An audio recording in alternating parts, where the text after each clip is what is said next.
Hello, everyone, and welcome to Anatomy of an Adaptation. This is a podcast that aims to compare and contrast classic novels with their cinematic adaptations. I'm your host, Nicolo Grasso, and I am joined today by filmmaker, horror author, Anthony Leroy. How are you doing, Anthony? Thank you for being on the podcast for the first time.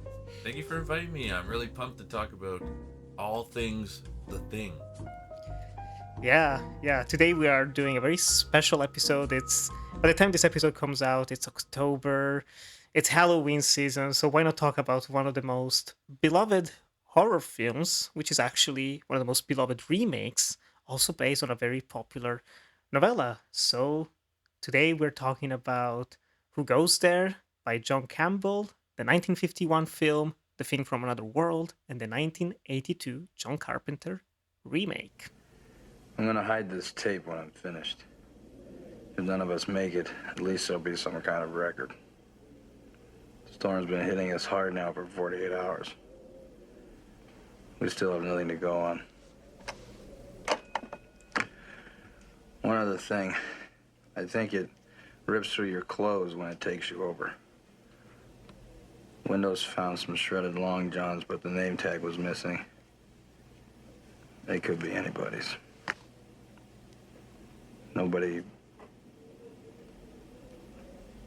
Nobody trusts anybody now. We're all very tired.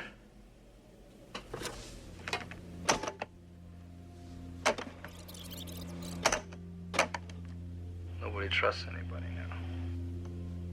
So, Anthony, I know you are a big fan of John Carpenter's film, but what are your feelings on the novella? 1938, written by John Campbell, who ended up becoming one of the biggest sci-fi authors of his era. What are your thoughts on this? Was this your first time reading this story, or you read it before? I read it before, but it was a very long time ago, and I Mm. had the novella, but it got lost in the shuffle of life, I guess. So I had to repurchase it for It the happens. means of this podcast. But yeah, like I'm a big Lovecraft fan ever since I was a kid. So I read a lot of Lovecraft as a young boy, and it was kind of hard to understand, and but it helped me with my vocabulary and diction to kind of delve into those worlds, and in particular, Lovecraftian monsters and Lovecraftian world building to me was like really cool and important. Mhm. Great, great and fantastical. Who Goes There, for being a late 30s novella, also is like in that vein, and for just like you know um 37 pages, 38 pages, I mean, a lot is told and a lot of great conversation happens, and a majority of it is utilized in The Thing as well. Mhm. So I do think that obviously some of the dialogue would be a little dated and quite science based, but I do think that the overarching story is intense, horrifying Yeah, and action packed. absolutely. Yeah, it's one of those things where I'm not particularly big on sci-fi, generally Mm, speaking. It I always agree. depends on what type of sci-fi. When it goes to space, like pure space, kind of loses me unless it's very strong on the fantasy of it all. But when it's stories that are set on Earth, whether it's like robots or aliens invading the planet, whatever, I tend to find it more interesting. And one thing that I find quite fascinating about this novella by John Campbell is that it leans very heavily into the science of the science fiction. And this was actually my Yeah. second time reading it. And I read it the first time, I want to say like 3 years ago when I was going through these movies again. And it's so fascinating. It is a little bit dense for sure. I think what you mentioned about the Yeah. language is a bit I mean, it sucks to say outdated. It's not outdated, it's just of its time. Yeah, not It's not dated. 19. Well, I meant dense. Yeah, I Yeah, meant no, sorry, dense. absolutely. Very dense. It gets very talky as well. I think those are the moments where it kind of loses me, but I still find just the core of it this story of scientists in Antarctica who find a spaceship, who blow it up and just find this creature inside who then starts shape shifting, and it has this telekinetic powers and it can read their minds, and it's just trying to escape to invade and conquer the whole planet, make it its own basically. It's scary. What I love especially of Campbell are the descriptions. Oh yeah. There's so many whether it's descriptions of places, of the thing itself, which is gnarly. I love the Lovecraft comparison that you made as well. It gets into pure body horror, which I always forget it's present in this novella, right? It's Yeah, like, I had forgotten that mhm, until I read it again last week or 2 weeks ago, or I finished it last week. So let's say I had forgotten about that because I was like, oh, is it really more similar to the Thing from Another World or John Carpenter's The Thing? mhm. But I actually think it's more similar to Carpenter's work. Um, I also find that yeah, the descriptions, like you said, are just so intricate and disgusting in terms of the body horror, and but also at the same time, Campbell does not let you forget the atmosphere, and he'll even Mhm. throw us, even in the midst of the body horror aspect, he'll throw a sentence in about what's going on outside or what's going on with the pipes inside the camp, just to Yeah. really paint the picture of pure horror and isolation. Yeah, sense of time and space, it's impeccable, absolutely Yeah. impeccable. And I also love the characters. That's also the other thing that I keep forgetting about with this novella, because again, I don't know why I keep thinking it's closer to the 1951 film, but it's not. Right. Like the characters are all present basically in the Carpenter version that we're going to talk about. But just in the opening, I wish I had it written down somewhere, but just the opening introduction and description of MacReady, of like Yeah. this bronze man, it's just like with the red beard, and just like the way he keeps comparing people to things like materials, like metals and things like that. It gives you the idea of not just how they might look, but also just their character. Right. Yeah. And that's something that I really like here is that he manages to create real characters. They're not caricatures. There's no cliches, I would say, outside of maybe McReady being the strong hero, but that's kind of it. That's Because it. everyone Yeah. else is just like scientists who are losing their mind in different ways, trying to understand what's going on, failing miserably, unfortunately, Yeah. But and I think that that vanishing. would be just men on a mission in general, True, typically failing true. miserably in times of desperation. I also think the that yeah, Carpenter uses a majority of the names from the novella as well, which are not present in the Thing from Another World. Yeah, it makes it shows it's a very much labor of love for him. um and even this one, like I didn't mention, it's something we were mentioning of Mike before we started, is that the novella itself went through quite an interesting development, because originally Campbell was very young when this was published as well. He was in his 20s when he wrote it, but he already had this longer extended version called ultimately Frozen Hell, which was seemingly lost to time and then was found in like boxes hidden somewhere in some University of Campbell stuff like 50 years later, 60 years later, which is insane to think about. But that one does exist. It's a longer version. I know there is like an extended opening, and just more of it. Yeah. But I read an interesting introduction in the copy that I had that I found digitally of Frozen Hell, where Campbell ultimately became the a lead editor in a science fiction magazine.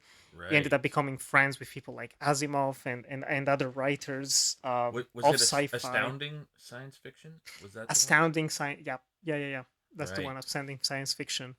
And he was a really good editor from the likes of it. And so the fact that he himself was able to, write this story, have it be, let's say, 60 pages long, and then going back to it after someone is interested in it and just cutting it down and being like, you know what, we don't need this, remove it, we don't need this, remove it, and just keeping it, I wouldn't say necessarily lean, because there is a lot of descriptions and a lot of setting and things like that, but he knows what actually matters for the time, Right. but also for his story to truly make it terrifying. And I think the horror really works here. Really, really works. I It's agree. fleshy, it's gruesome, right? Yeah, it's super imaginative in its alterations of the human body, and very ahead of its time for how horrifying its body horror influence is. And um, yeah, I think honestly it's a masterpiece novella. Yeah, You know, absolutely, totally, totally. And it ended up becoming this like milestone in the genre of sorts.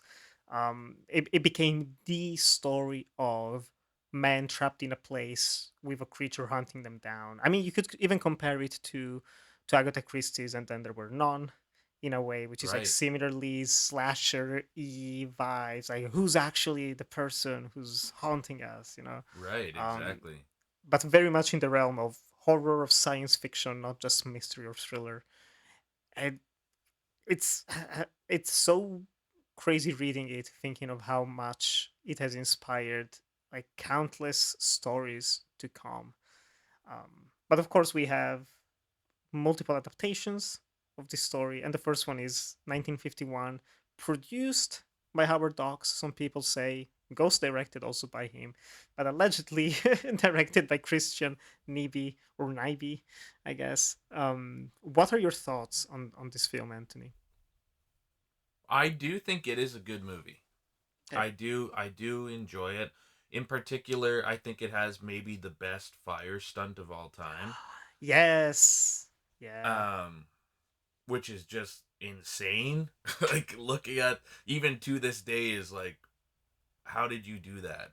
It's worth the view alone, worth the viewing alone just to see that fire stunt happen. It is good. I do like the movie. I don't think I think there's quite a bit of difference from the novella, and it's like a very loose adaptation of the novella. Um, but yeah, I do think it is good. I do think it is maybe one of the lesser adaptations. Not the worst one, which Yeah. I'm sure we will talk about later. Um, Well, but it is yeah, I don't know. I think that it is a good classic kind of 50s sci-fi. mm, Um, but yeah, the difference with the creature, the thing, is not as terrifying or compelling. exciting. Yeah, it's Hmm. it's kind of just a standardized sci-fi from the 50s because of that. Um, but yeah, I think the atmosphere is great. I do think it's well shot. Um, Yeah. yeah, I- I'm very mixed on this film. This was actually my third time watching it, because I've seen it multiple times over the past 4 years, I think, for one reason or another. And I'm not too. It's one of those movies that I respect more than I like it, yeah, in the that's sense fair. that what it was doing for the time, how they were doing it. You mentioned already some standouts from the film, but it just very dated. And not even dated in a sense of just, oh, it's a product of its time, because this came out in 1951, and I had to look it up right now, and actually 1951 is also when The Day the Earth Stood Still came out, the original, Yeah. which I love. Oh, uh it's much better, much more terrifying even. yes, yes, the tension really works, the human drama, the effects, you could even say, in some way. But I think that's probably the biggest problem that I have with The Thing from Another World, is just how little it has to do with the novella. I think that's where most of my problems come from, and not in a direct way, but just I'm watching this film and I'm thinking, I don't really care about the romance between this Right. U.S. soldier and this lady who's working at this research facility.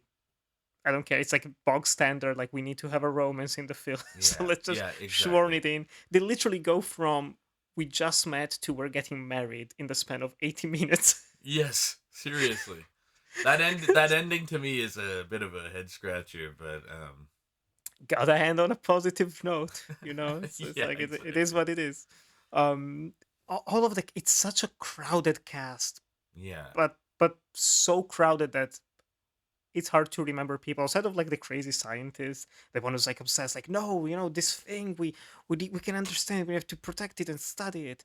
I think outside of him, because he plays into the stereotype of the crazy Right. scientist, everyone else is pretty forgettable, unfortunately. Even um compared to the novella, the characters are quite memorable in the novella. Even yeah. if they're still talking like the same amount of scientific jargon, Hmm. they're still um what am I saying? You could tell them apart still, like Do you think if it's maybe because of the thing? And by that I mean that in the novel, of course, it's this shape-shifting creature that can mutate cells and become whatever it comes in contact with. And in here, it's basically plant-based Frankenstein. yeah. Uh, by not Yeah. having that direct, I think by not having maybe that direct correlation between the paranoia and the fear of who's who, and just having this external creature that's doing its own thing in the background, barely on screen, barely know what's going on. You don't really Yeah. get to even care about those characters because they're just set dressing, Yeah, basically, there's right? no there's no real tension or terror to like the storyline and what's going on and how it's unfolding in Hmm. particular. Like people are getting bled dry essentially, um, and that's like, well, that's kind of it. There's no. Uh, do you think that maybe pulling off the descriptions from the novella would have been too hard? Would have been too difficult to do at the time for how grisly they were in description? Yeah, I cannot even think of a movie of that time that gets close to the novella in terms of like designs, creature design, Yeah. practical effects. I Probably would think have the looked same thing cheap. for Lovecraft, even really. Yeah, Um, like a I would lot. argue we still don't have a very maybe not. I would say it's we haven't really gotten a great a Lovecraft adaptation yet. I Yeah. think it was it Richard Stanley with The Color Out of Space. Yep. It was like I a also few years I also ago. really do love Dagon, and I think that The it's Spanish one, right? Stuart From the Gordon's. 2000s. Yeah, Yeah, yeah, yeah, yeah, yeah. yeah, yeah. It's very underrated, I think. I haven't seen it in forever. That was like one of my, golden age of YouTube, circa 2008 or 2001, where people were just uploading DVD rips. Right, That's when I right. watched Dagon. It's As like a crazy. 12-year-old on YouTube. That's like yeah, I think, and also that Guillermo del Toro was going to do At the Mountains of Madness. I That one, wish that's a dream that he goes back and does it because the previs that we saw looked so great.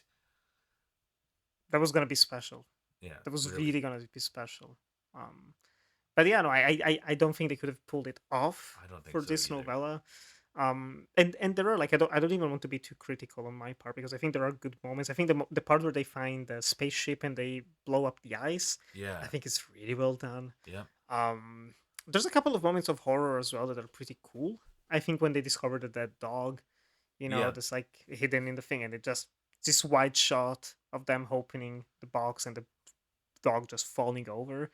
It's a nice little jump scare also for the time. But yeah, no, the standout has to be that fire scene you were mentioning earlier, Yeah, that where they scene like is ambush the thing.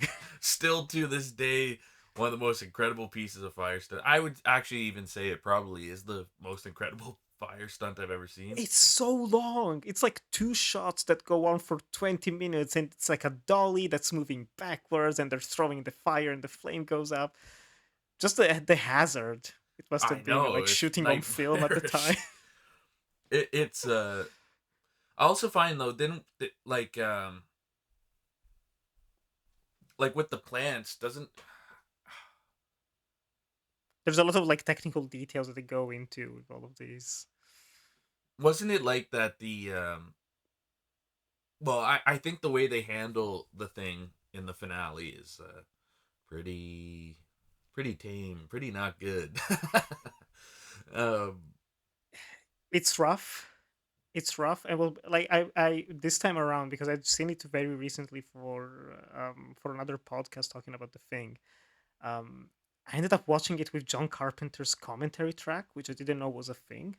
But Oh, there I is a didn't know that. commentary track of Carpenter talking about it, which is amazing because, of course, through half of it he's probably eating KFC or something because you can hear like chewing on something and Yeah, like a sound of a paper cup just slurping on drinks and whatnot. that's Um, awesome. but he's talking about like the history of the film, how it influenced this version, of course. But he also talks about some of the goofs, and I didn't really notice them directly, but during the climax, he points it out where they basically reuse the same shots of the thing walking towards the crew for like three Right. three times over, the same exact shot. Yeah, It looks so cheap. I It's so hate when cheap. people over like reuse shots and then like uh the film The Burning has a really good one just to pad the runtime. It's just a Mm. shot of the main counselor with a torch on fire and it just like zooming into him and they use the same shot like 3 or 5 times. It's like why? It feels like one of those editorial choices where they're Yeah, going through it. It's like we have too many shots of the other things. we We have don't have more variety. not enough shots of this man holding a torch. Again, use it, reuse it. Come on. Yeah, It's definitely they probably thought no one's gonna notice, and which probably at the time, like yeah, again, 1951, no VHS, no way of actually rewatching the film, maybe stopping it and analyzing it. But I think it adds to the cheapness of it all. I know the actor as well. John Carpenter talked about James Arness, who plays the Thing. He right. was very embarrassed by this movie. He kind of disowned it, which I Yeah. can get. I think he's also barely in this. It's gonna be like 4 minutes at most in the entire film. He spends like part of it in the background, moving in the shadows, um, which again, yeah, it's okay. It's okay. I I think think I I think at the time they could have really Lon Chaney'd his makeup and they should have, yes, yeah, yeah. because Y- the hands are good, but it's the big mega mind forehead there. Yeah, like I'm looking at the picture right now, and yeah, it's just like flashy Frankenstein. Like there's nothing interesting going on there, which is a shame. As a Um, slasher fan, I do have to say I do appreciate the hulking mass villain, but he they is just big. did not do enough with him. Yeah, yeah, which is a shame. Which is a shame. It Um, also didn't feel like I find with Who Goes There, it feels like 12 Angry Men. Like even if nothing happened, we just have these guys arguing about science in this base. And I mhm. feel we really desperately needed more of that in the Thing from Another World. But regardless, I do think that it is like a good movie. I just don't think it's nowhere near as good as the novella or Carpenter's uh, No, remake. no, no, no. And again, I've to commend it for still being fairly inspiring at the time. Because there weren't really, and it's something that Carpenter mentioned, and that's when I ended up looking at it. And he's right, there weren't many movies like this Mm, beforehand. Like, and this is coming out in 51. You also have, as we mentioned, The Day the Earth Stood Still, and other sci-fi movies clearly inspired by McCarthyism and the atomic bomb post-war. And so you yes. get then into the nuclear 50s with those types of movies that become the norm, and Yeah. this kind of started having those elements in it. A lot of pro-military action as well. There's a lot of shouting at scientists that they don't know what they're talking about and just using brute force as a Right. positive. It's like that's the message. Like yeah, yeah, you can just fry the thing in the end, Yeah. and everything's fine, and you can get married to this very pretty woman. She's very docile. Yeah. um, It's yeah. it is what it is, It is what but it is. it is what it is. But it did inspire also young John Carpenter, who loves this film to bits, who's ended up uh, he ended up being inspired by it in multiple ways, and I didn't even consider it until hearing him talk about it, where he mentioned the shot of the dog, the discovery of the dead body, where he said, "I've been chasing this shot for my entire career," and that's when I just had like the image of Halloween when Laurie Strode just like finds the body, falls over, in the house Right. as she's running away. I was like, "That's the one." And there's like a couple of shots as well in the. Look who's no, what's like who's look who's watching you, who's watching me, like the one of his first feature films that he made. He does employ some of those like wide shots for horror, like the discovery just like stumbles into the shot for Yeah. creating shock. I was like, oh, that's very cool. It's very impressive. Even in Halloween, one of the characters is watching. Oh, I think it's Jamie Lee Curtis actually is watching the thing from another world on the TV. Yeah, it's like the children on TV Oh, or that's what it is. Yeah, something. yeah, yeah, yeah. Yeah, yeah, Which yeah. is funny. Also the thing from another world's title sequence. Iconic. Yeah, and I So think just iconic. made more iconic by Carpenter, even though it's the same thing pretty much. Yes, yes. So 1982, John Carpenter finally got his big shot of making a major feature film. It's not just one of those made for TV movies or an independent production. This is a studio film. He's got money, he's got people backing him. And at the He can make his. time, Yeah, this was his first big studio movie, I think. yeah. And it nearly killed him, Yeah. nearly killed his career, which is crazy to think about in 2025. But there was a time when the thing came out and people did not like it. Commercial failure, critical reception, meh, very mixed. Allegedly, it's because of E.T., which came out around the same time, and people were looking for positive alien stories, not The Thing by John Right. Carpenter. But I Which, fair think enough. that also shows how far ahead of time Carpenter was too in his economy of directing and storytelling. Yes, he's always been. I wouldn't necessarily picture him as like a nihilist filmmaker or a hopeless filmmaker. I think a lot of his movies always end on a positive note, an inspiring note. But there is something very um, reactionary almost with the thing compared to everything else that was happening at the time. It's like, it's the era of the Totally. blockbuster, Empire Strikes Back, and Jaws, and Spielberg. Like all these people, the big studios are making those tentpole films, and Totally. Carpenter spends so much of his money on basically remaking one of his favorite films, properly adapting one of his favorite stories, and making one of the most gruesome odes to practical effects I think ever made. It is un I don't think we've ever reached those heights again in terms of practical effects. I really Truly. don't. And I also How, have to say that The Thing is my favorite film. So what was it like? Like when did you watch it the first time? How did that come about? If I you can watched it at remember. my Uncle Terry's on a VHS tape when I was 8 years old or 10 years old. Wow. And Okay.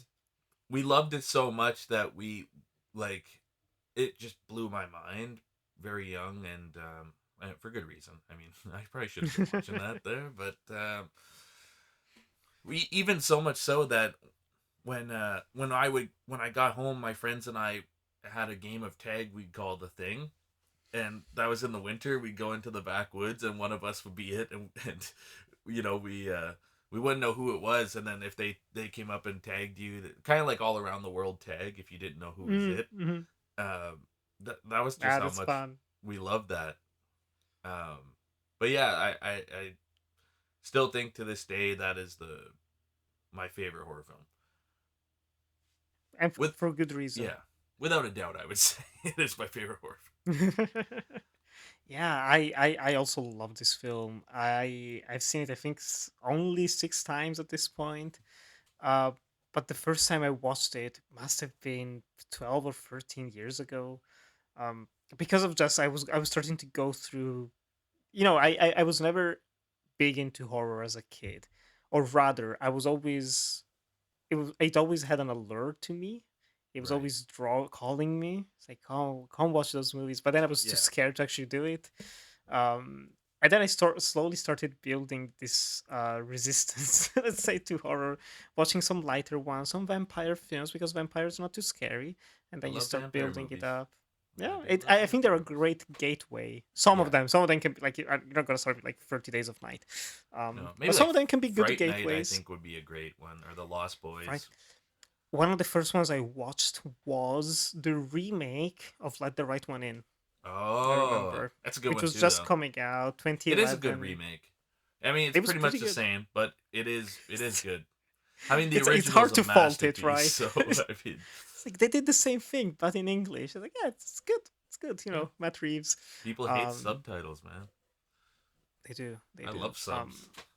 But then yeah, I was going, of course, to go through the list. I was already familiar with John Carpenter. I loved, like, one of my childhood classics was Big Trouble in Little China Me and too. Escape from New York. Just like those two movies were almost on a loop in my house. I think Big Um, Trouble was the first one I saw too, and that blew my mind. I haven't seen it in forever, and there's just images from that film that are still stuck in my mind. Oh It's yeah, just like the balloon guy at the end, and the entire climax is amazing. So I really want to rewatch it. But then yeah, I watched The Thing, and like you said as well, I was blown away by it. And even rewatching it, I think it's so hard for a horror film to still work 5, 6, 10, 20 viewings in. yeah, Because you're still watching, you're still engrossed. And I think it's something that kind of failed in the 1951 film, which is characters. They're not the deepest characters in the world. They don't have 90,000 different characteristics or distinguishing features, but they work for what they are.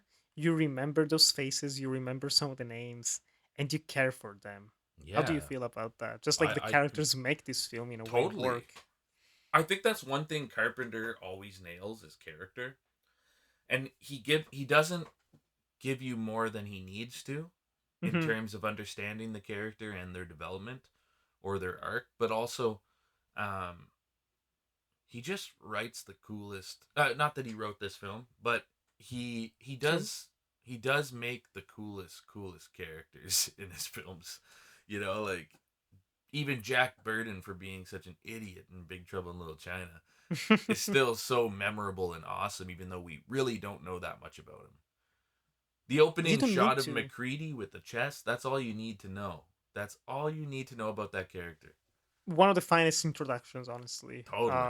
in Carpenter. I love it. It's that, and that's also something I love about this film. There is quite a bit of humor in it, very Yep. subdued. It's Yeah. not laugh out loud funny, but it's there. There's one of my favorite bits is just the hard cut, or like the reverse shot of McCready and the gang like going to Blair's hut, just like checking in on him. It cuts to him with the noose hanging from the ceiling. It's like, I want to Yeah. come back in. Just let me come back in, please.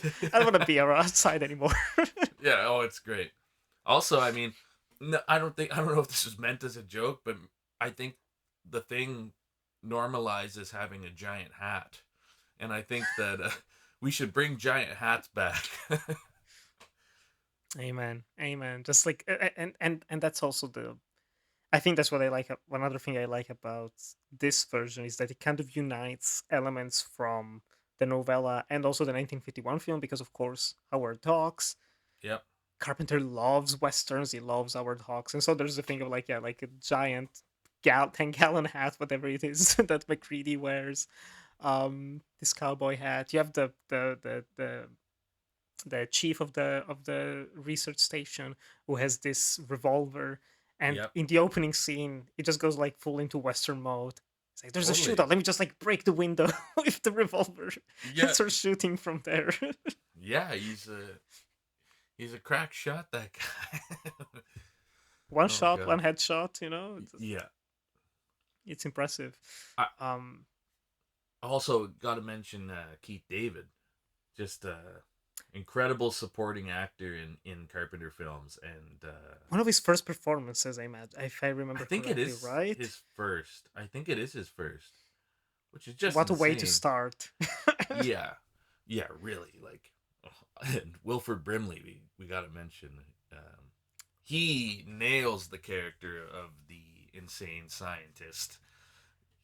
Yeah, Blair is one of the standouts of this film because he goes. It's something that's missing so much from the 1951 version. It's just like that fear taken to the extreme. It's still very contained. It's very everyone's very polite. They're shouting a bit, but not too loud. I don't know. It's kind of like Yeah, having that chamber piece feeling to it. But in here, when Blair realizes what's gonna happen if the thing goes out, before he himself gets taken part of it, becomes part of the thing. Um, he goes ape shit. He starts smashing things. He's ready to shoot people in the head. He's like, "We're doomed. I'm destroying everything. Like, there's no way we're going anywhere here. I'm that." It's like, there's so many of those moments of genuine panic and paranoia, yeah, and you also yeah. I feel think them as an audience member, right? totally. Mm. I got to see it in IMAX for the 40-year anniversary, and it was Nice. amazing. It was also the first time my girlfriend had seen the movie, so you know, That's one way of watching it. watching it in IMAX, just like, oh yeah. I brought like three of my friends, and none of them have seen the thing, and I said, no, no, we're going, and we're watching this on the big screen, and you're gonna feel it. Yeah. How But was it as an yeah, experience? just amazing, amazing. I also had an introduction from Carpenter, um, which did show some of the scenes, which was kind of like, oh no, Uh, no, a little bit. It's like, no, I don't want you to see the body horror. But I mean, the first time you really see the thing, and like, oh my god, the dog kennel. We have to talk about the was it the Norris head? yeah, yeah. Just uh, there's so many. I don't even know which practical effect is the most disgusting in a way in this film, but Yeah, just that opening, like that first true moment of body horror with the dog, the where the dog head kennel. just yeah, where the head just splits open and falls off, and the flesh is it's I keep forgetting the name of the effects Oh, artist who Rob made it. Bottin. Robotine. Also Yeah, very young. It was like 21, yeah. 20 something. And Um, he's like a recluse now. I hear, like he quit doing it, and nobody knows where he is. People have tried finding him to reach out to do movies. He's just very reclusive now. I think Good he for him, probably just probably. got burned out by the system, and then also like practical effects moving into just CGI central. Yeah, That's what yeah, happened to a lot of practical effects artists. But people undervalued the importance of having practical effects, and also as a merger with computer generated imagery. That's how things should be. Rely on practical and only use CGI just to enhance the practical slightly. totally, totally. Which makes it even more impressive that it's been 43 years at this point Yeah. and still holds up. Still holds Yeah. up. I think there's like one, if there's even, I want to say one instance of stop motion animation Yes, towards there the is. Yeah. end. I think so. And even that, like, my brain clocks it. It's like that's stop motion, but it's still incredibly fluid because everything else, it's so. I don't even know what makes it special. What do you think outside of just like the practical nature of it all? What makes the effects and the gore in the thing truly work? I think the ingenuity of the body horror, and Mm. um I think going there. I think going the extra step into insanity in terms of what versions of the thing we see. Hmm. Um, because it's like it only really reveals itself once it's caught, or if it's like caught in the process of its shape shifting, like with the dogs. Hmm. Um, I think yeah, it's just you don't know what you're gonna see next after you see the first thing, and it's like opening Pandora's box. Yeah, It's like, okay, that's something, and then you're like, oh god, what is happening? you know yeah. It is. the It's one of those things where even just if this is how you start with the horror, where can you go? Like the dog would be the climax of any other body horror movie, right? Really, yeah. There's something to just the defibrillator sequence is maybe the most shocking practical effect of all time, at least in terms of the '80s output. Um, I would say Yeah, all time because I think that we've never had anything better.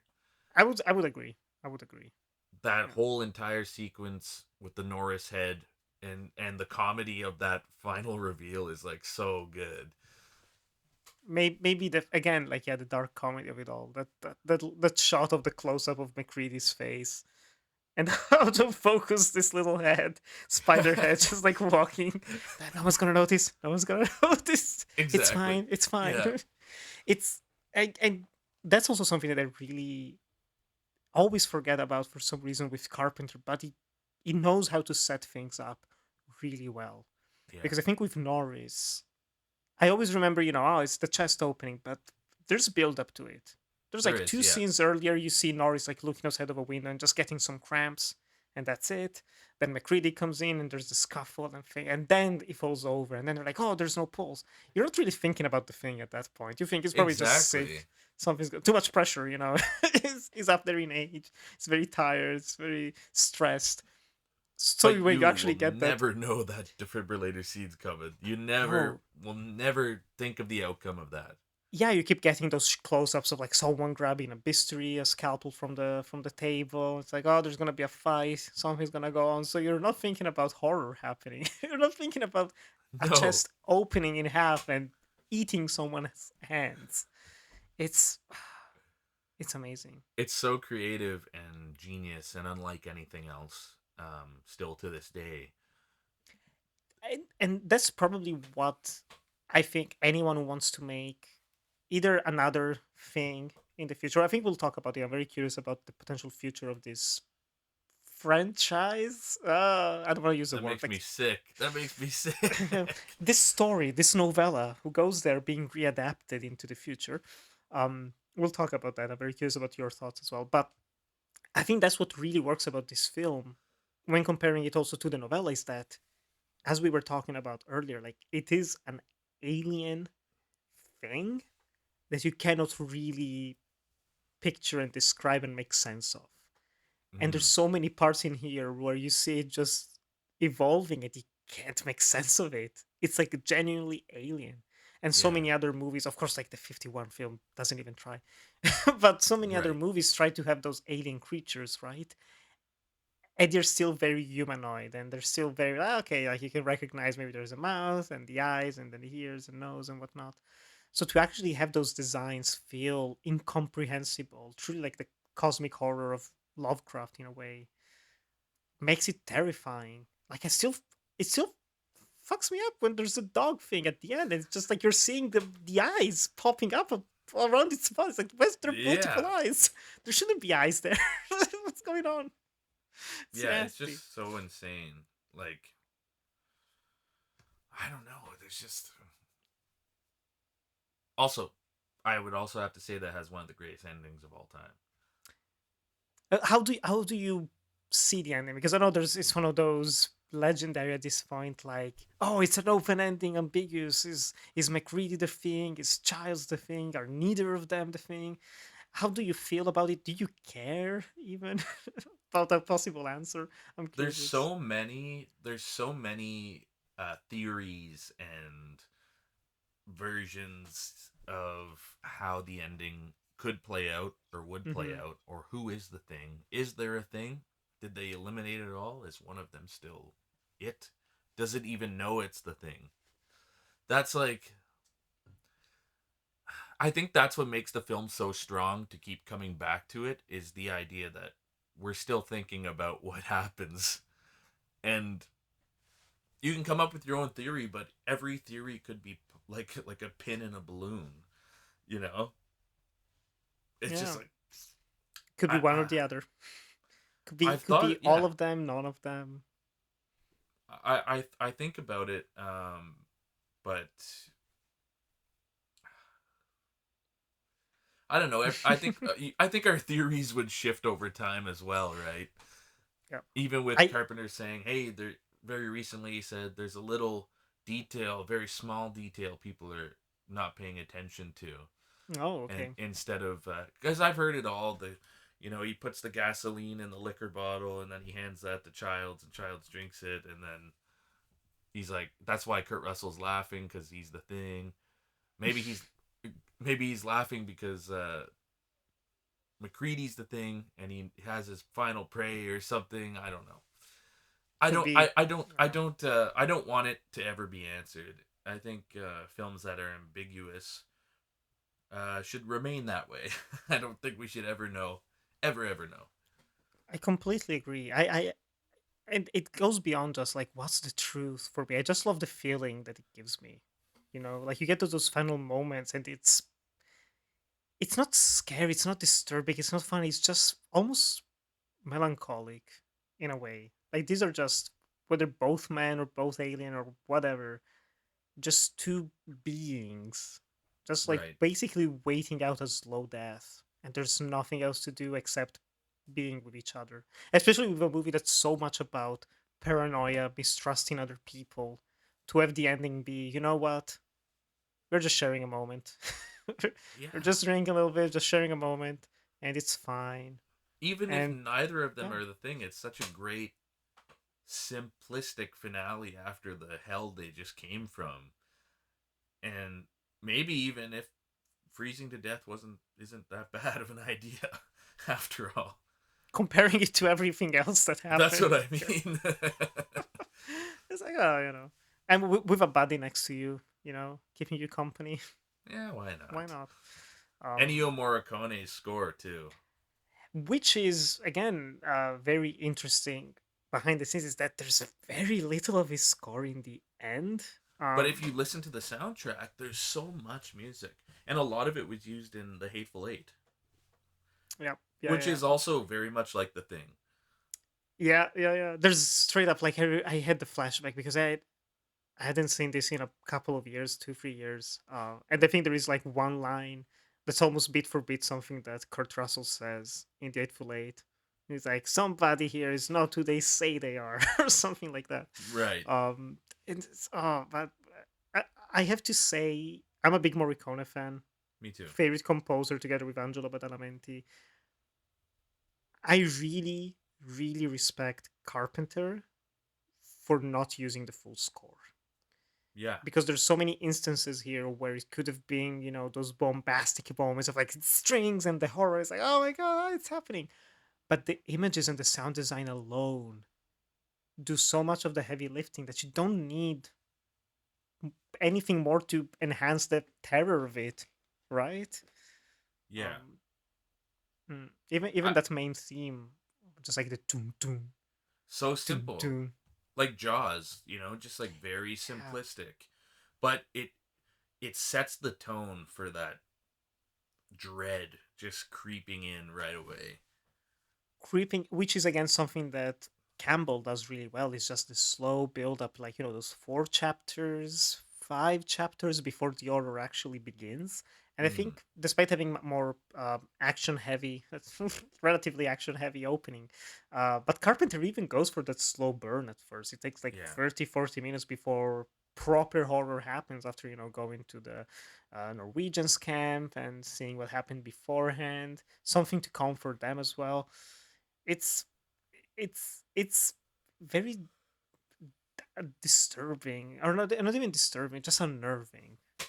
Just Yeah. like this feeling of dread that you mentioned, just building up and building, and there's no release yet, to then get to that kennel, like dog kennel scene, where it just doesn't cut away from it. I think any other movie, even of the time, honestly, to save on effects or to just don't show too much, they probably would have shown the head of the dog splitting open and then hard cut to people in the other room, noises go in, dog is fully formed, like the creature Right. is formed.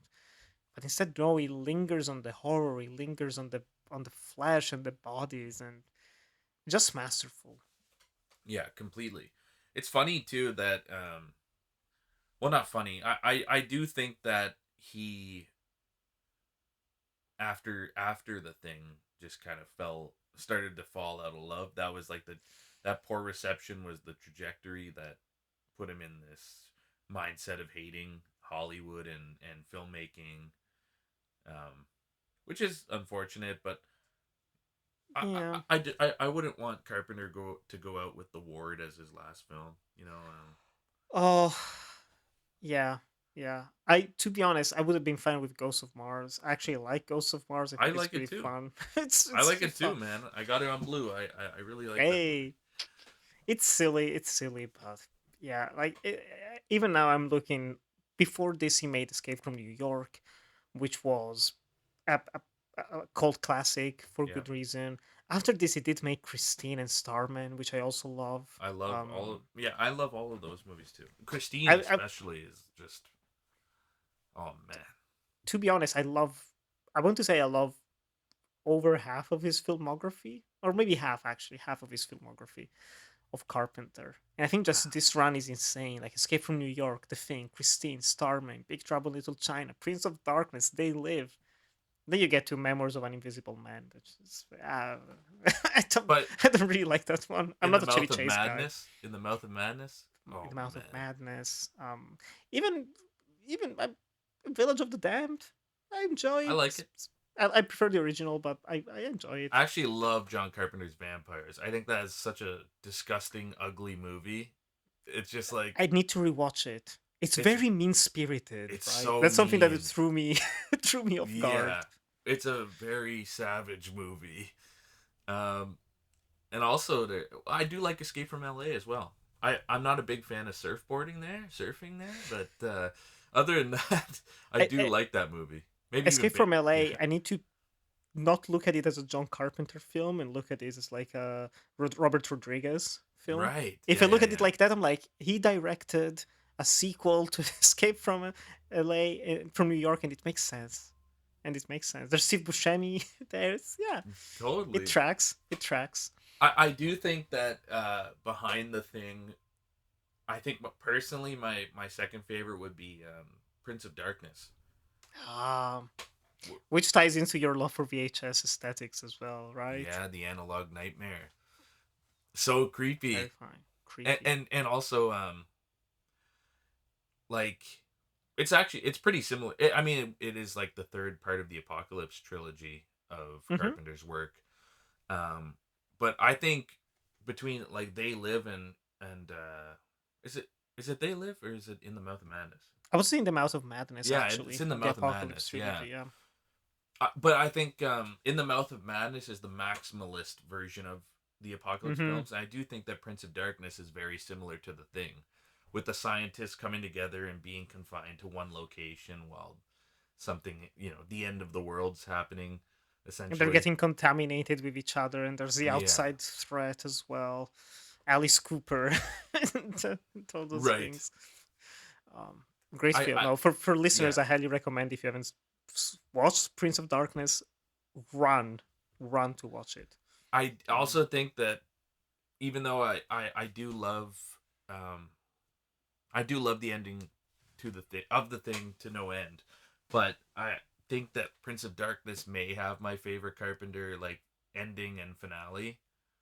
and probably the bleakest one, Yeah, and it lingers with you. This just yeah, stays. Um, with his score and everything in that final moment, it's just like oh, that's something I'd love to experience in the cinema. me Which, too. now that I think about it, I don't think I've seen any of these movies actually on the big screen. I saw Because even Halloween at the Halloween, drive-in. That was pretty ah, fun. oh, That was oh, pretty cool. nice. I hope there's like some repertory screenings this horror season. This Halloween. Um, because it would be amazing to actually watch it. At least Halloween. Everything. I mean, I'd love to watch The Thing, but just the crowd experience, just the speakers. Um, it would be great. Yeah, But yeah. Now, speaking of like sequels and things, there was actually, I don't know how much of a gamer you are, I but was have you gonna ever bring it up. I played? was gonna bring it up because Yes, I yes. so I was like, oh, you didn't bring this up in the notes, but I think that this is worth bringing up. I actually just they re-released it on consoles and PC. So I bought it on PS5 and I played it and beat it just because Okay. when I was a kid I really did love that game, but I found the mechanisms were just too hard for me to focus on. for the uh, time. Like for for the time. listeners, there was a 2004, I think 2005 2001. video. I think it's 2001. 2001, jeez. Yeah. Or even earlier than I remembered. Yeah, and But there was a video game sequel, official video game sequel to John Carpenter's The Thing. Uh, which is basically about the cleanup team coming into the outpost and running into the alien. And one of the really cool things about that game is you have like a crew of characters. You're rarely alone, mhm. and you have to manage their paranoia levels or stress levels. So if one guy starts to get a little stressed out, you give him a gun, then he feels good again. Or you It's have to very show your symbolic. trust. Yeah. But the ending of that, have you played it? I played it in the original form like 10, 12 years ago or something. I remember. And I haven't had a chance to play the remaster yet. It's So yeah, it's I'm pretty fun. really, yeah, yeah, yeah. Do There's you remember some how fun it ends? characters coming. I remember McCready comes back. Yeah, Surprise, this surprise. helicopter comes to save you while you're trying to blow up the final thing, Mm, and then he picks you up, and it's McCready with his big hat. Also, there's a John of Carpenter course. cameo in it. He's like one of the scientists, Yeah, like the he's head one of scientist or yeah, something. yeah. I was like taking a video because I was like, holy shit, that's Carpenter. You know? It's the voice and the look. So do you like? Of course, like it's a video game, it's more action focused. But how do you feel about its existence as a sequel of sorts? um, well, it answers the ambiguity, I guess. The sense of ambiguity from the 82 original, but Yeah, it's fun.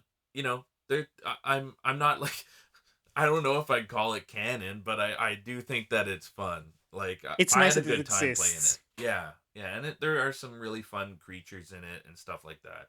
I had a And good time replaying it. So yeah, and I remember the opening was very cool.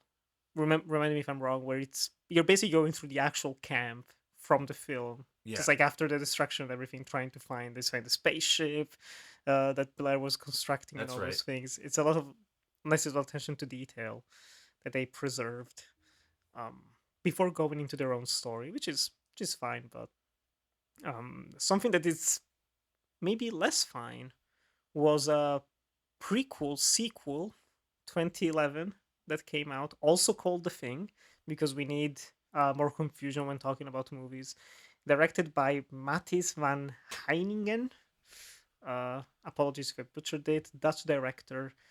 Um, how do you feel about this prequel? Starring Mary Elizabeth Winstead, Joel Edgerton, and others about the Norwegian base. Oh, do you remember the Norwegian base from the 1982 film? What if you watch what happened there? Yeah, we're gonna find out. Stay Um, tuned. It's the exact same things that happened in the 1982 film. I love the ending. that It's a the nice ending. It's that again playing in the ambiguity of it all, right? the ending makes me happy, and I think only in terms of its connection to Carpenter's version. I was really upset to find out that all of the thing stuff is CGI. After the director promised it to be practical effects and then last minute firing the practical effects team Just to go awful. do everything in CG, and then which also I think was the major downfall of the film. That script is not great, but I think that it's serviceable.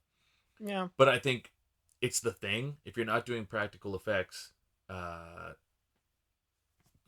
what are you it's not doing good. really? Yeah, yeah. And I'm I think that those uh, practical effects got used in a movie called Blood Vessel. something like that. They managed to repurpose them, thankfully. But I, I'm glad that they had surviving footage of the Yes, practical effects because they look great. they look great, and it's like Like you're looking why? at ungraded studio shots of puppeteers maneuvering these creatures. Mm. and they look really good. So imagine with like actual polish, proper film camera, the lighting, some post production to like clean up some wires or whatever. Yeah.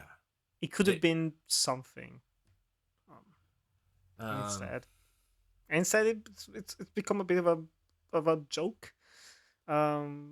Well, Deservedly yeah. so, I would say. Was it still Universal, right? As a studio, who was it? Yeah, Universal Pictures made it. Universal. Yeah. And I think Harbinger Down. That's the movie. It's with Lance Henriksen. Harbinger Down and Blood Ah, Vessel. okay. I always get mixed up. But that is the one that they repurposed the effects for that. Um, yeah, and apparently even the screenwriter of the 2011 thing said that it was the fact that they had to go to CG was like the worst possible thing they could do. Like it broke his heart. I think if you write this movie, you want it at least to look as good as the 1982 film. So Really, for it, yeah. I remember even the whole climax goes into this nonsense alien thingy. It's like they're rotating in the spaceship, which is Right. not necessarily bad VFX. It's just really unpolished effects shots. Yeah. There's like two effect shots that would have looked great, which was the first the helicopter reveal with the sick dude. Yeah, That and it is unexpected. At least it was when I first watched it. That was like, we know what's gonna happen. This guy, he's infected. He's the thing, dude. It's oh no, it's the guy next to him. I was not hmm paying attention.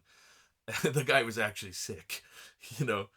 And it's a nice also twist on the Norris right, from the original. right, and then also the that crawling version that attacks Eric Christian Olsen, hmm hmm um, who I also thought was the best part of the movie. Eric Christian Olsen. Yeah, yeah. I do like Mary Elizabeth Winstead and Joel Edgerton, but here they're kind of just there. Um, it's Yeah, it's it's also one of those things where I don't want to say a prequel slash sequel to the thing is doomed to fail, but how do you make it feel different? And it's such a hard job. So even I get not trying to recreate McCready. It's like having a 2.0 version or like a female version. I can respect that, but also everything that they do with her character. yeah, Eh, yeah. Joel Just Edgerton. standard fare, really. Yeah. I mean, like, and Winstead obviously being a stand-in for like Ripley from Alien. It's like, we'll do a female lead here, and then that's different enough where it could, be repurposed. Um, but I think that, yeah, Edgerton and Winstead, I like them. I really like both of them as actors, but kind of boring characters. Yeah, yeah, and it doesn't even play into what made the novella special. About like there's not anything particularly interesting about the science of it all. Right. The horror is basically, oh, let's repeat many of the same beats from Carpenter's version. I think it's nice that they recreated the actual set to Yeah. be almost one to one with how the Norwegian base was in the original. I think there's a lot of attention to detail there, but to what end?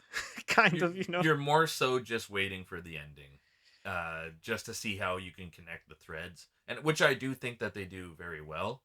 Yeah, it's smooth. It's smooth. Um, It could be interesting to just go straight from one to the other. I've never done it. To like watch the 2011 version and then transition into the 82.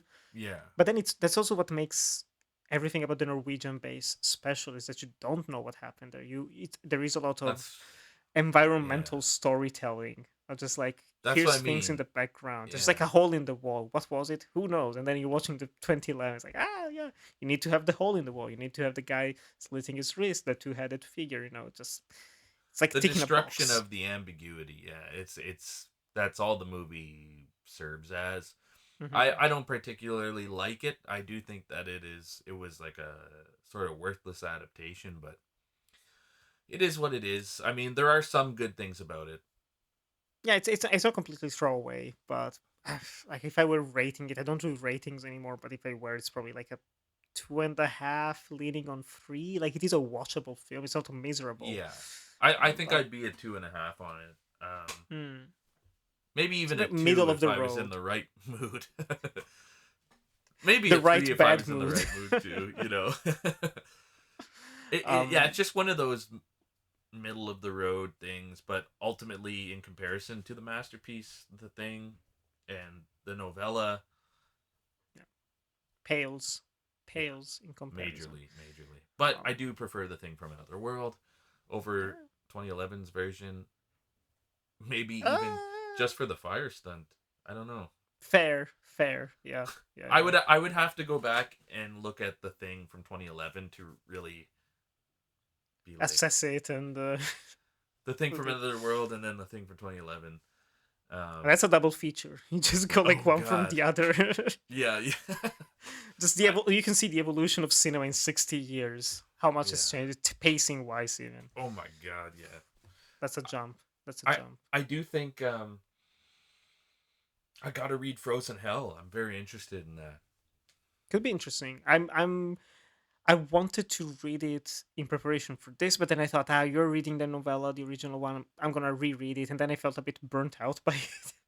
I was like, I don't know if I want to read like 200 pages now of Frozen Hell. Like I've just read this, so I'm saving it for the future. I have my coffee ready to go. Um, but this might. I mean, we're talking about the thing now, but maybe we'll have to talk about it again in the future because, of course, we all know what happened in 2020, and the good people at Blumhouse Oh were like, let's god. make a sequel. And there's not been news about it since. I think Carpenter, maybe like a few months ago, said something that it's still happening, which probably means he's still getting paid. That's what it means by it's still happening. Which he Good for loves. him. Good for him. That's honestly, that's the dream. Like if I'm ever 70, 80 years old, burnt out on filmmaking, but they made something that people still want to give me money for, I'll take it. If I don't have to work and I'm tired, I just play Assassin's Creed all day. Why not? Um, there's not been any news. What would you want? Let's say 2027, the thing, whatever is coming out by Blumhouse.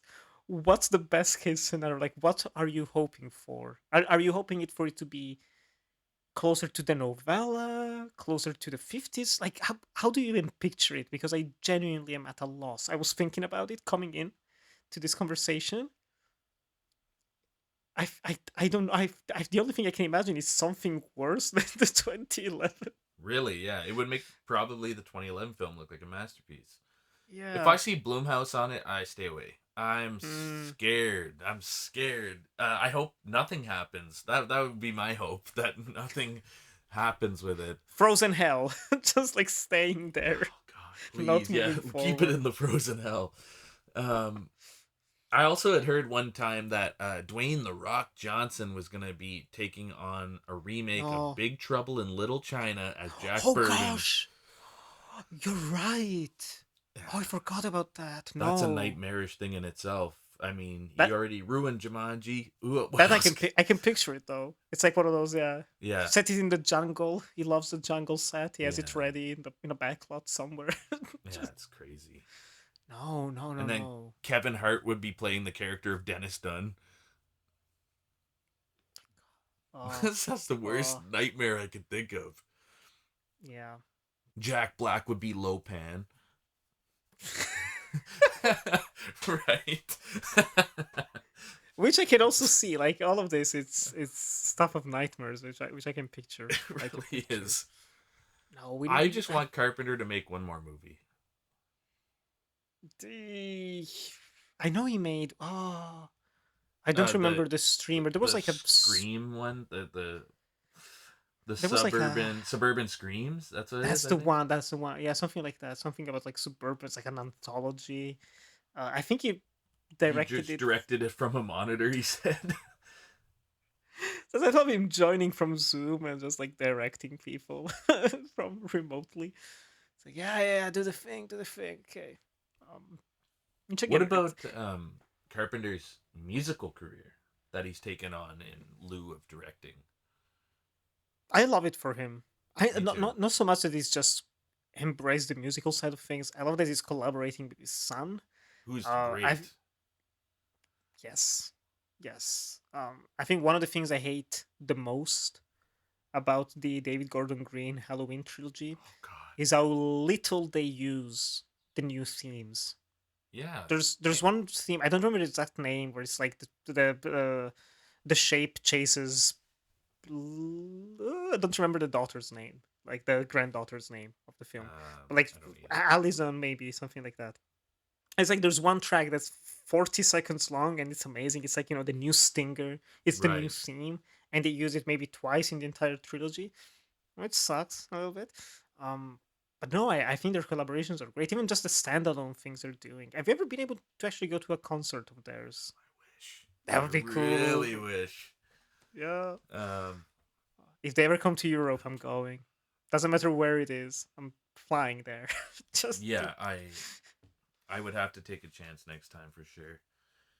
I think I don't know, man. I hope Jason Blum stays a far, far, far away from the thing, anything related to the thing. or Carpenter, or just I hope for his sake that he goes back to the old days of Blumhouse. I think they've kind of lost their way. I remember, was it like right before the pandemic or close to it, where I was actually enjoying them. I thought there was something interesting there occasionally. But now they're just following. There's endless purge content, pushing Megan 2 and just whatever else they're doing with those properties, just trying to be a big dog in the game. Yeah, they had like they had a good run in the 2010s. That's what I would say. After And this, I'm trying to let me see. I need to look up their list of movies, like the last ones I enjoyed. Uh, I'm looking here. The Speak No Evil remake wasn't bad.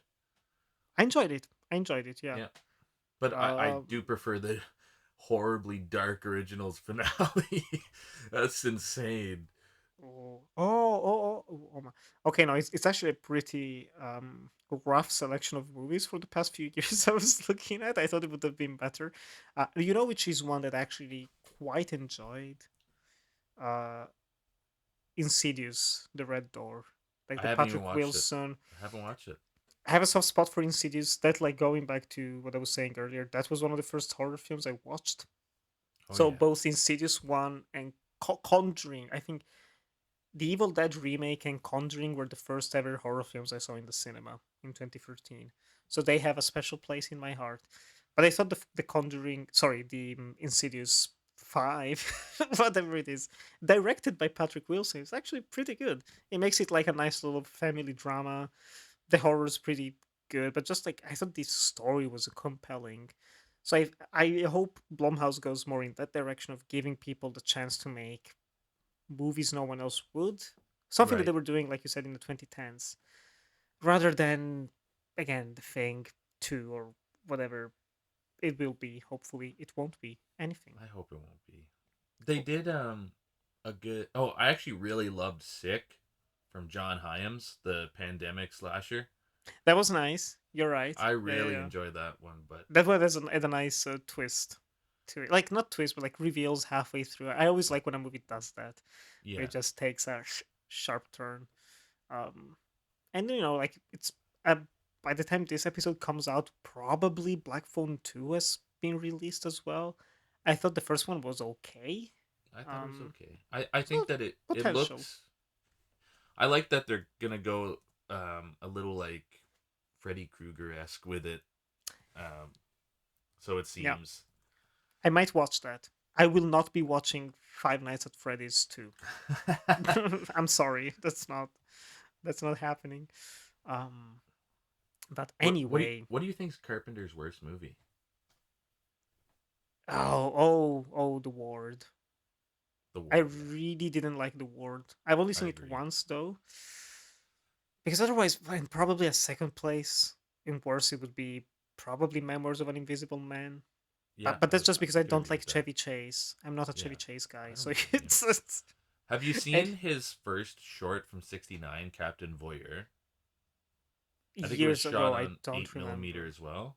Mm-hmm. Mm-hmm. It's really good because like it shows um he's like a peeping tom, so it Mm-hmm. shows a lot of like Halloween's POV like just prior to, well, not just Actual prior to, but like prior to.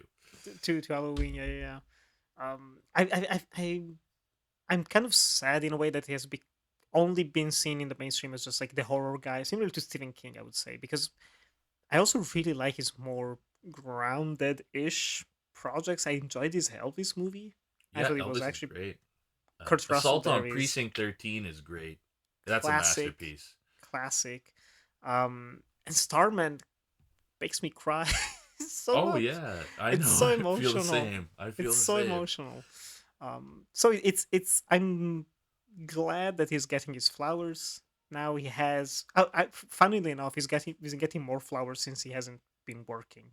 Like I after the know. ward, and people forgot about the ward, he just became this legend.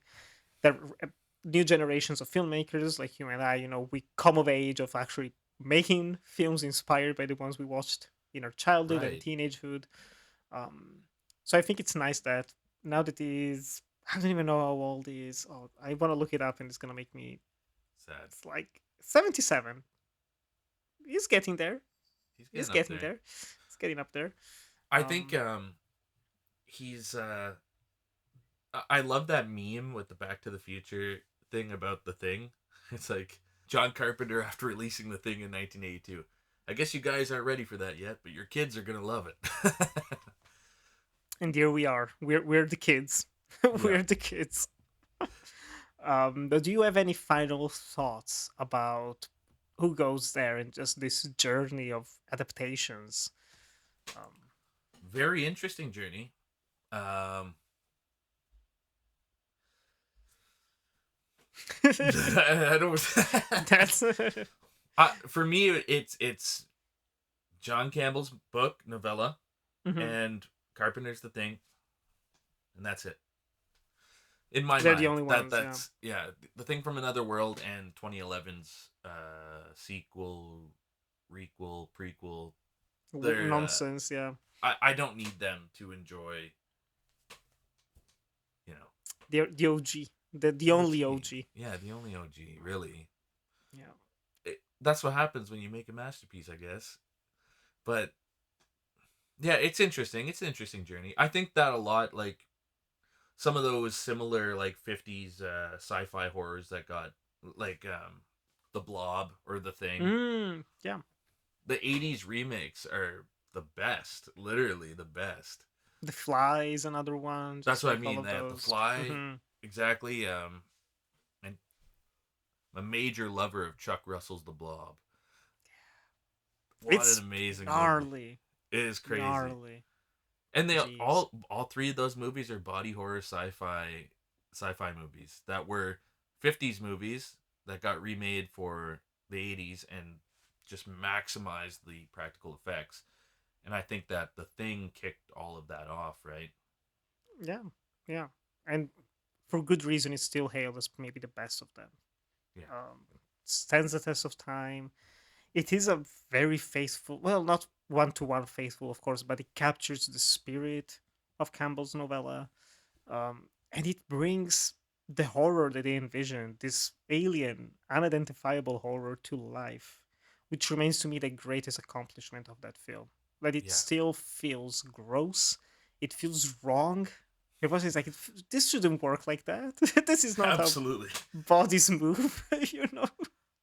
There's something Uh, really exciting about the destruction of flesh in terms of body horror. That's like, hmm what depths are we going to go to, and what will that message have to say? You And know, you feel it, and you can feel it because not everyone has been shot, thankfully. right? Uh, so you don't really know how that feels, but you have been cut, you have been slightly stabbed, maybe in some way or another, even at home, just cutting Yeah. something. So anything related to flesh and just yeah, it hits a spot. It hits a spot Which of nastiness. Cronenberg, my fellow Canadian Cronenberg, Hey, yeah, yeah, yeah. capitalized on with a whole career of fetishization of the body and how it can change and how horrifying that could be. Taking it to the extreme.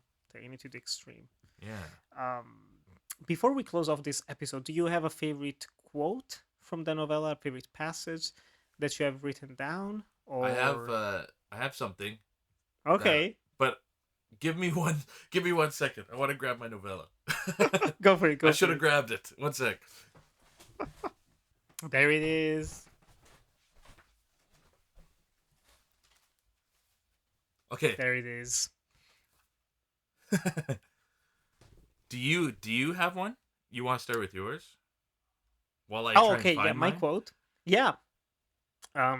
My quote comes at the end of, I want to say it's like chapter 13. But it's one of McCready's dialogue. I was going to go with McCready's introduction. I think just like the bronze description is It is a pretty good good. one. It's a good one.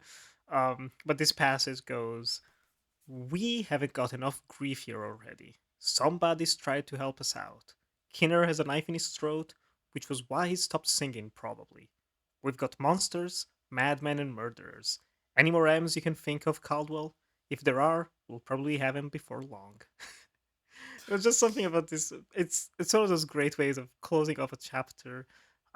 It shows off the character of McCready, and just honestly, the smallest passage in here of "We've got monsters, madmen, and murderers. Any more M's you can think of." It's something I wish I could like reuse in the future in a movie or a project like that, because it's very good. Yeah, it's such a great line. Well, a great description too. Hmm. Mine would be on page 9. It's a very simple sentence, but I think that when I think about it, it's like, whoa, baby. Secrets going in blazing glory. Secrets that might have given man the planets. When it's talking about the blinding inferno of the ship, and Mm. what things lifted and came from that. It's talking about the engines and everything. Oh man, that I don't know, just about that, like, I don't know, the knowledge of knowing these secrets on how to construct such things would obviously, if that was in the hands of man, I mean, we'd really be. I think regardless, we are our own destruction, and it's a secret better kept away from the likes of men, Men in power, especially, who can do especially. harm rather than good. Um, Mostly Great, always the great case. line. Sadly, sadly. On a lighter note, what about the movie? Do you have a favorite scene from the 1982 film? That's just, if you had to say like the thing for me is this moment, which one would it be? Which could be literally any scene from the film, I pretty know there's much. so many.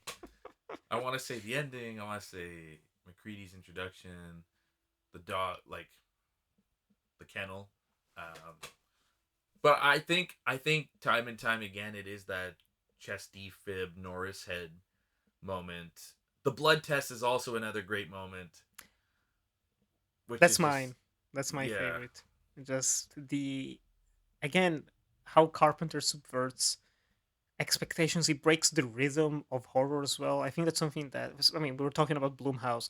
I think Blumhouse has developed a formula with the scares that worked when you are like 15 years old watching right, Conjuring in the right, cinema, totally. but after a while it's, and then yesterday rewatching The Thing, you get to the blood scene, and it's not the rule of three, it's not the rule of four, it's, oh, you're thinking about something completely different and it's taking your mind off of everything else. But by the time McCready actually touches the vial with the wrong blood, I keep forgetting that's the one that goes off.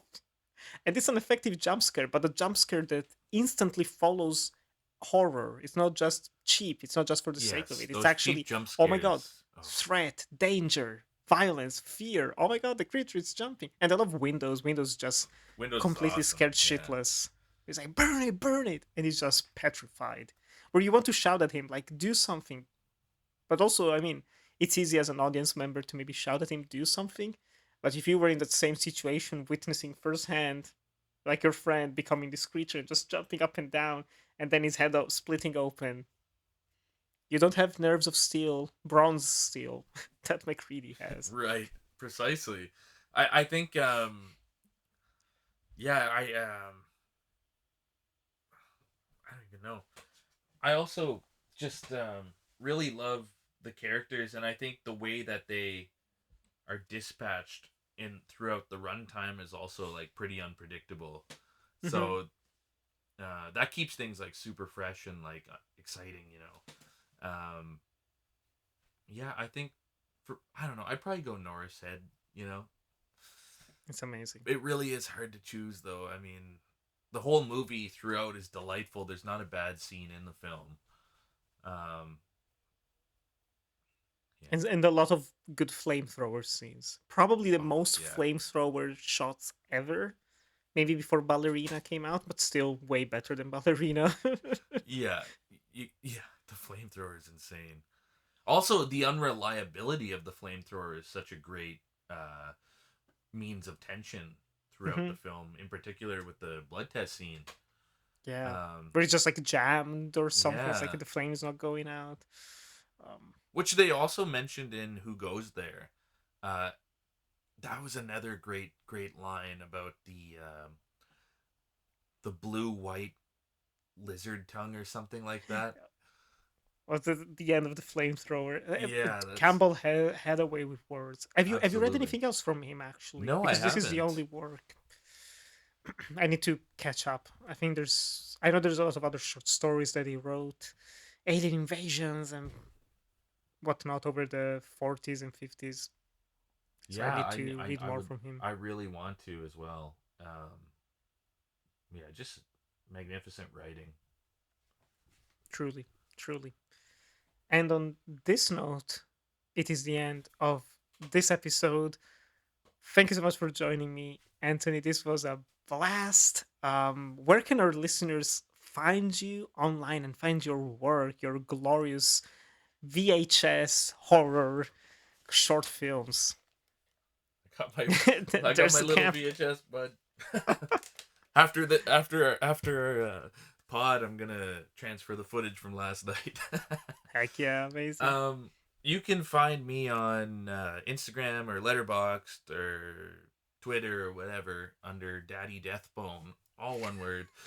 It's a horrible handle, and It's memorable. It's a memorable one. it's a memorable one. Yeah, you're right. If you look under there, then you can find me. My work is under Elytra Collective. Um, and if you find me on Letterbox, on my description bio, I have links to my pages. And if you look there, sometimes people post the links without me telling them, please don't. Um, but regardless, people are watching my stuff, and that's really nice. I'm very heartwarmed about it. But you gotta check out Nicolo's films too. Don't you forget my stuff. Forget my stuff. Get on his work. They know about me. They know about me. This is your time to shine.